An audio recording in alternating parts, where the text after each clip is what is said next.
राज्यातील काही लोकप्रतिनिधी मुख्यमंत्री देवेंद्र फडणवीसांची सुपारी घेऊन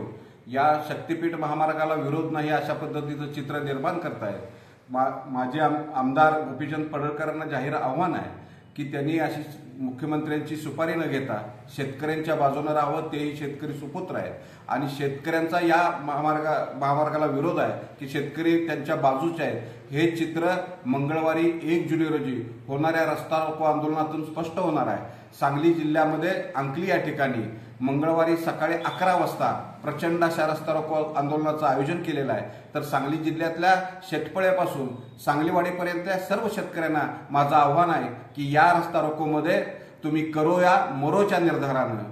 अभी नहीं तो कभी नहीं या न्यायानं, म्हणजे आज जर तुम्ही आंदोलनामध्ये आला नाही तर या जमिनी जाणार, तुम्ही उद्ध्वस्त होणार, हे डोक्यामध्ये ठेवून लहान मुलांसह, बायका पोरांसह, जनावरांसह तुम्ही अंकली या ठिकाणी मंगळवारी सकाळी हजारोंच्या संख्येने उपस्थित राहा आणि निश्चितपणाने मला खात्री आहे की हा रस्ता रोको प्रचंड यशस्वी झाला तर सरकारला 2 पावलं मागच घ्यावे लागतील। त्यामुळे करो या मरोच्या निर्धारानं जिल्ह्यातल्या सगळ्या शेतकऱ्यांना माझं आव्हान आहे की मंगळवारी सकाळी 11 वाजता हजारोंच्या संख्येने अंकली या ठिकाणी उपस्थित राहावं।